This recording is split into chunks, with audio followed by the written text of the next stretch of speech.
Snob, you should now do the producer's cut of Halloween 6. Well, okay. First, let's give a little backstory on Halloween 666 Part 6, the origin of the curse of Michael Myers. For fuck's sake, could anyone settle on a subtitle or a fucking number? Original Halloween 6 screenwriter Daniel Farrens completed several drafts of the script, all while the rights to the series were going through different legal battles, resulting in a 6-year gap between films before the rights were ultimately bought by Dimension Films. The widespread acclaim of the Halloween 666 script is what caused Donald Pleasence to sign back on, deeming the script the best since the original, and executives at Dimension even claimed the script was so scary they had trouble sleeping that night. Which of course meant that it had to be rewritten. As I mentioned in the theatrical cut episode, the original cut of the film tested negatively with 14-year-olds, so huge portions of the film were reshot, re-edited, with whole subplots taken out, and characters' screen time diminished, which surely resulted in a better product. I was 14 when the movie came out, and I can vouch for the fact that everyone thought it was bullshit. Especially me, because I was in my 10th viewing of Vasa de Nos. Although, the producer's cut is longer than the theatrical cut, so that's an immediate point against the producer's cut. Also, since this is a producer's cut review, I can include all of the cameos that I was forced to cut out of the theatrical cut. Snob, have you seen my beloved Steffi? Bat Hero! The opening of the producer's cut settles on the title H Sideways Witch Halloween 6. I think we all remember the editing from last time.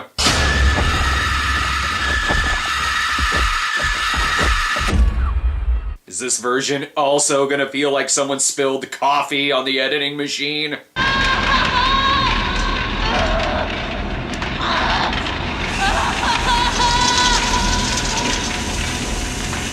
What do you know? This one feels like an actual movie. Although they took the Stephen out of Paul's Stephen Rudd, and in this version, I think he may be playing that Pope character. Also, this one has Bogart in it, making it feel classier. But there is something different about the scene where Jamie Lloyd gives birth.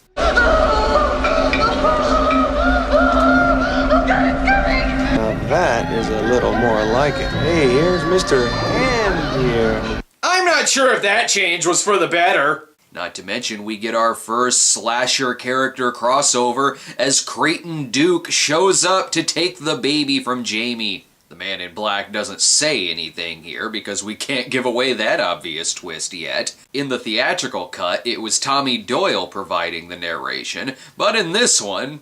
When Michael Myers was 6 years old, he stabbed his sister to death. It's Loomis, as it should have been. We can instantly identify him as a character. When it was Rudd doing the voiceover, Paul Rudd hadn't been introduced into the movie yet. This one also provides a flashback showing the ending of Part 5, and that Jamie had been kidnapped after Part 5's events, leading to this labor scene 6 years later. Jamie, come to me. Also, she was kidnapped by Darth Vader. Still don't know why the nurse had a change of heart, or how she got the baby back. There.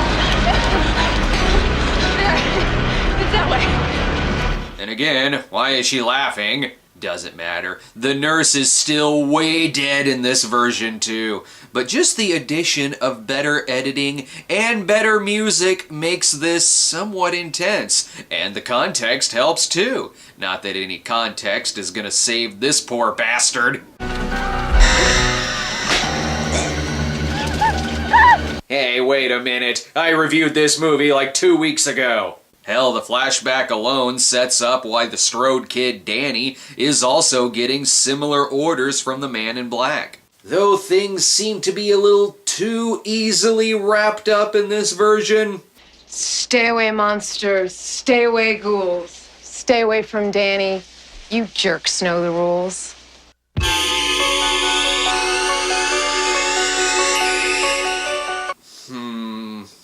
I'm satisfied. 4 stars.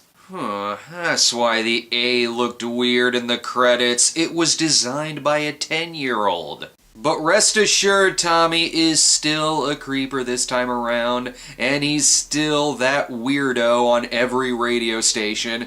Does this wacko caller have a name? My name's Tommy. I was only 8 years old when I saw him, but I was one of the lucky ones. I survived. Playing Ant-Man as Hannibal Lecter was an interesting choice. Not sure if it was a good one, but it was an interesting one. As for Loomis, much of his screen time in the theatrical was cut because the movie's director, Joe Chappelle, found Donald Pleasance to be boring. And if you can't trust the director of Phantoms and the Skulls 2 to make wise decisions when making a horror film, who can you trust? I had a joke in the theatrical cut episode that Loomis's scars have magically disappeared, but in this version... You look good, Sam. I feel great. I had surgery, plastic surgery, skin grafts. Perhaps you shouldn't cut out scenes if the result is a plot hole. I shouldn't have to tell you this. In the producer's cut, we even find out why Loomis happened to be listening to the radio program, but I'm not sure why it's still playing in the bus station / haunted house. Dr. Wynn comes by to announce his retirement to Loomis. I can't remember, is he the bad guy or not? Jamie still calls the radio station and not the police, but we at least get to see Loomis preparing for fucking battle. I think Michael may be one of the ghosts from It Follows. You gotta keep moving or else he will eventually catch up with you, even if he has to walk to your destination.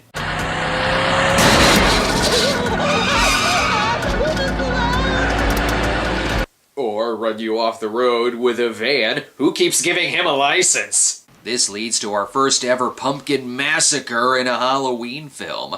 All those pies and coffees wasted.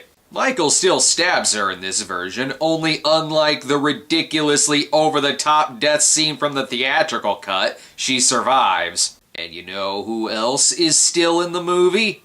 You stinking kids got about 3 seconds to get the hell off my property. 1, 2... Biff Tannen. Given that this version consistently uses dates on the screen, the sudden appearance of the place and date doesn't bother me this time around.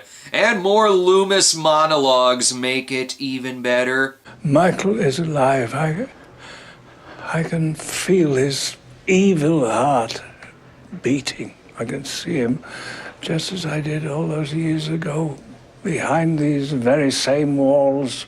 Joe Chappelle is a fucking idiot. Wait, I think I know what one of the differences might be. Yes, that Barry Sims. Beth and I are down on this gig. Danny, look, you just bring the posse tonight, and we'll hook you up. Peace.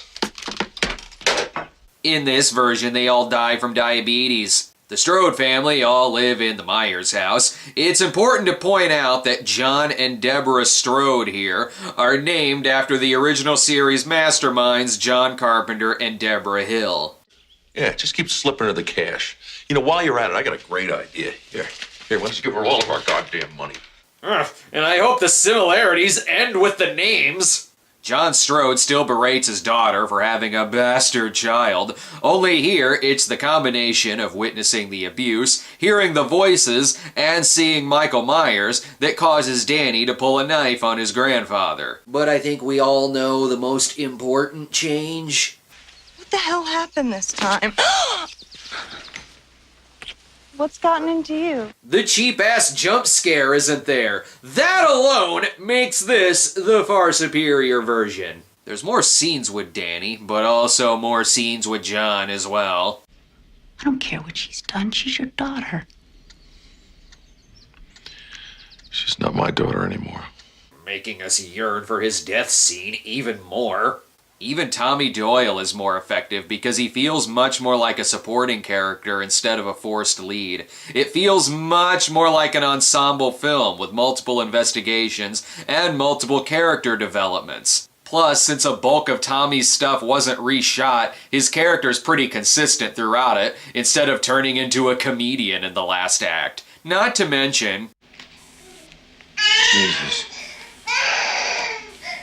This version also comes with a free bus stop baby. Loomis and Wynn check out the crime scene, complete with the mark of the Thorn cult, and more Loomis being awesome. And the last thing I need now is you going around spouting off ghost stories. I suppose it was a ghost that did all this, huh? It was a ghost talking on the radio last night, and that's a ghost being carried out here right now. And just cut that scene out and add more plot holes. That's what the 14-year-olds want. I see Danielle Harris is sending them her alternate Satan Claus drawings from the last Boy Scout. They really should have brought her back. Even a smaller scene like this has an eerier feeling, as Kara Strode constantly feels like she's being watched.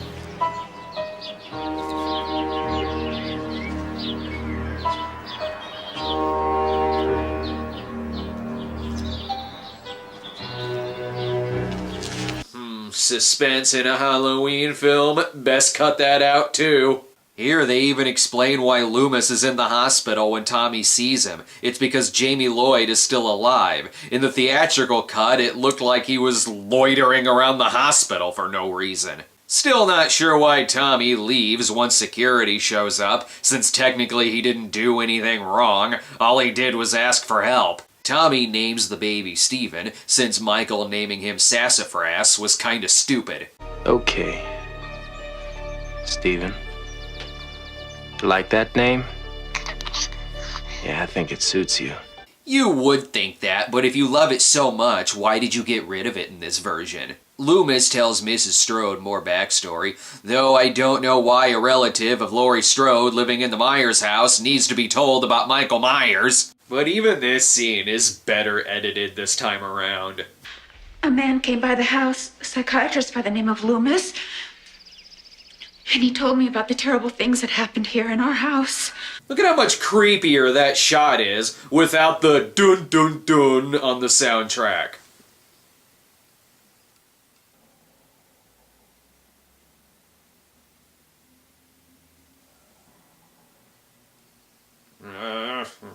Okay, moving on. Whenever I notice that my axe is missing, I always walk a little slower too. And fuck the phone, get the hell out of there! Crap, I already used a Kim Darby True Grit reference in the theatrical cut. I don't know what to say here.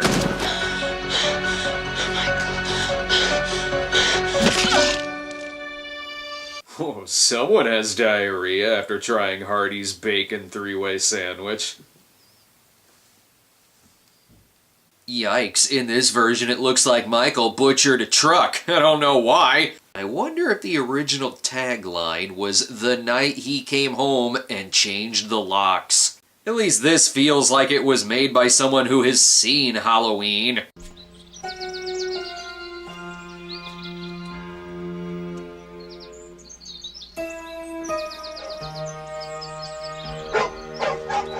This shows that Joe Chappelle can do well with mood and atmosphere, only he and the studio need to get rid of their self-sabotage fetish.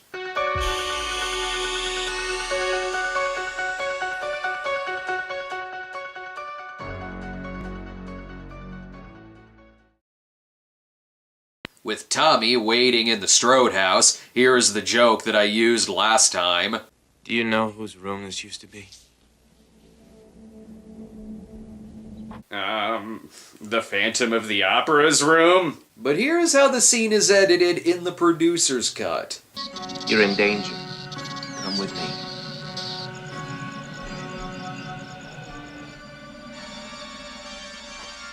Little things. It's the little things that prevent snobbery from happening. Over at Tommy's place, we still get the hilarious Tommy-centric 1978 headlines. Though one of them should have read local teen Ben Tramer killed in possibly unrelated accident. Jamie may be in the movie more, but at least she gets to lay around most of the time.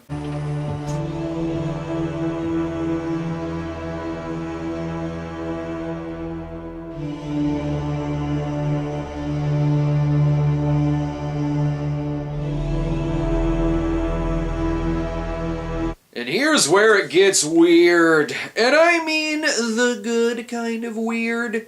This is how you experiment with editing and a sense of dread in a Halloween film. Not like this.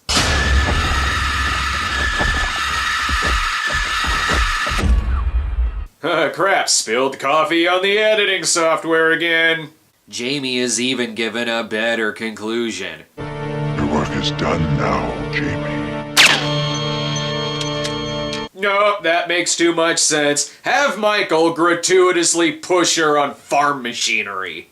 Now that the scenes are in their original order, we actually get to see Dr. Loomis mourn the death of Jamie, which is nice. And here's Michael's connection to the Thorn cult, in case you missed it last time. According to Celtic legend, one child from each tribe was chosen to be inflicted with the curse of Thorn.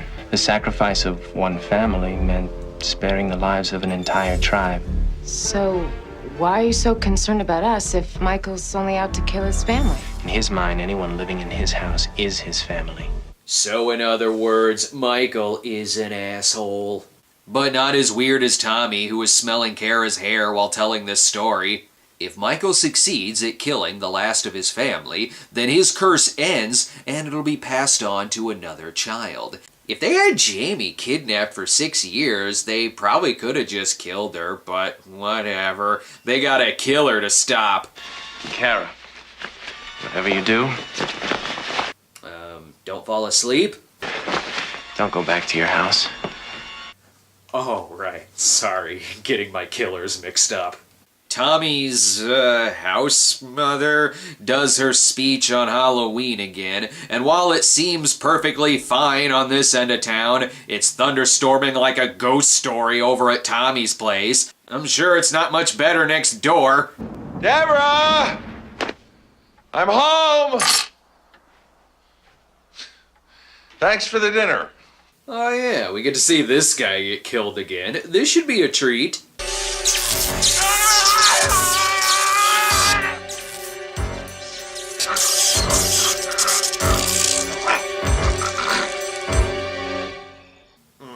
I remember that being better in the theatrical cut.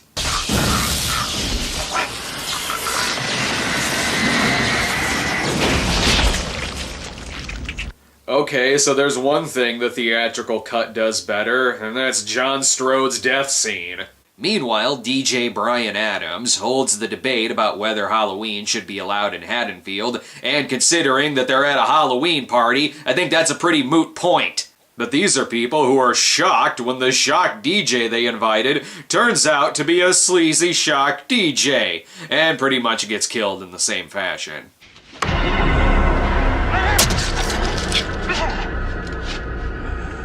And then his show was replaced by the David Lee Roth Show.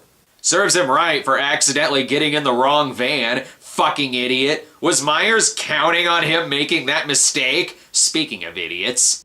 Beth, what you said before about Michael Myers living in our house, is that really true? How is it that the only people who don't know about the Myers house are the family associated with Michael's sister and who tried selling the Myers house? For Christ's sake, from 1978 to 1995, kids still decorate the house in Myers gear. Maybe they were right to cancel Halloween. All it did was cause kids to dance and sing under bleeding trees that dead bodies fall out of. I still wish this version would explain how Michael secretly got that body up there, and why Loomis just happens to show up. But whatever. Boobs.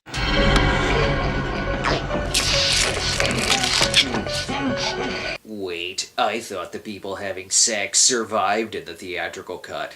Just kidding. They got butchered as hell. Though, look at the editing in the theatrical.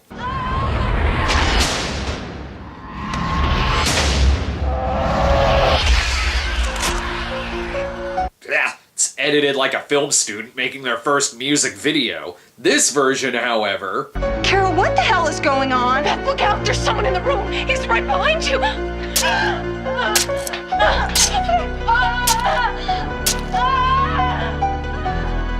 It's edited like a horror film. When Kara goes to look for the now missing Danny, it shows how using the quieter score can elevate the menace.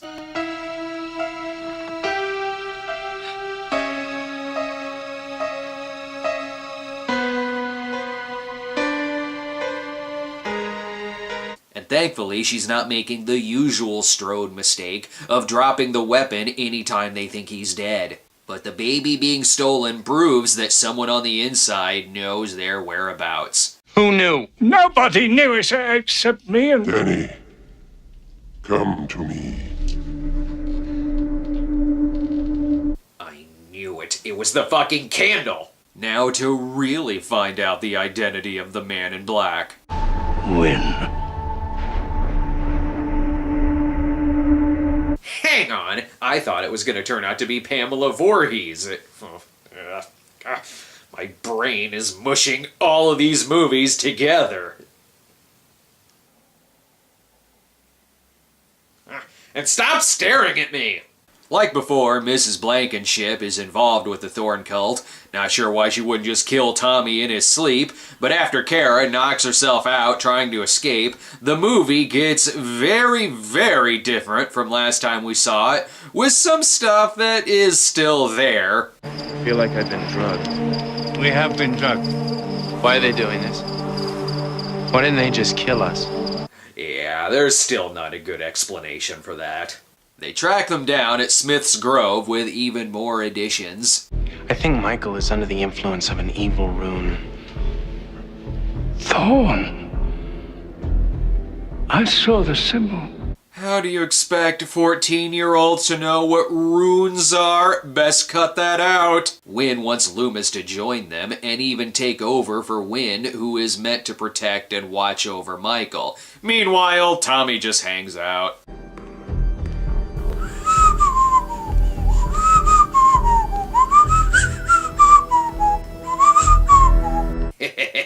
I added that. Kinda wish it was actually there. Michael's sacrifices are intended to restore balance to famine, plagues, and Tyler Perry movies, though they really shouldn't have rested all this on Michael, since he's pretty much consistently failed at killing Strodes or Myers, with the exception of his sister, but that was in the early 60s. Here, though, we see Tommy save Kara from the Temple of Doom by leading them on a riveting minecart chase. Oh, and what was hinted at in the theatrical version is all but admitted here. You know whose baby it is, don't you? Michael! The baby is yours, isn't it? Isn't it, Michael? Ew, bad uncle. Bad touch. When the original climax was reshot, none of the reshoots contained Donald Pleasance, who had died right after initial production. So here we see a lot more Loomis as they escape, as opposed to him being knocked out and, oh, hello again. Here Michael is held off with the power of the runes. So you can shoot Michael, you can stab him, and you can blow him up. That won't do shit though. What you need is runes. Runes are his Achilles heel. Sorry I'm late, Michael. I had to change out of my cult gear and put on my Man in Black clothes. Even Wynn is given a proper resolution, as it wasn't until I was editing the theatrical cut episode that I even noticed he was in the operating room massacre. So Loomis says goodbye to them like in the theatrical, only instead of getting this ending...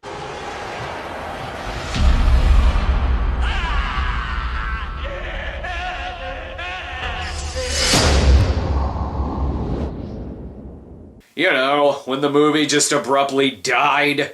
Wynn passes on his duty to Loomis, who is now the de facto Thorn leader, and Myers, now dressed in the Man in Black clothes, escapes into the night, leading to a sequel which never happened in favor of the H2O reboot. There's still much to criticize about this film, other than it being a slasher film, but unlike the theatrical version, this one has a beginning, it has a middle, it has an end, it has character development, plot consistency, it's got editing, mood, atmosphere, suspense, it has better character arcs, and, resolutions.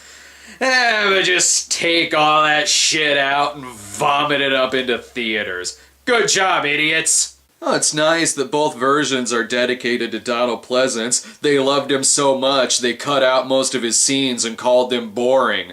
The original screenwriter had plenty of negative things to say about both versions of the film, but even he admits that the producer's cut is a better product, and even completely negative reviews of the producer's cut also admit that this one is at least a movie. Well, that does it for Musical Halloween in October, October Halloween reviews. I best get out of here before Bat Hero... Where the fuck did he go? Hang on, I gotta see about this.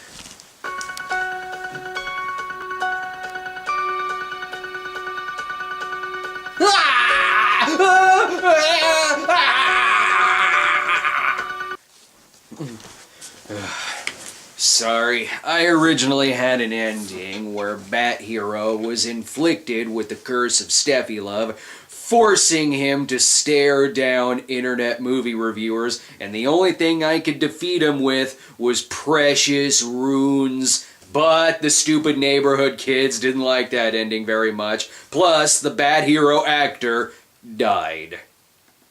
Mommy,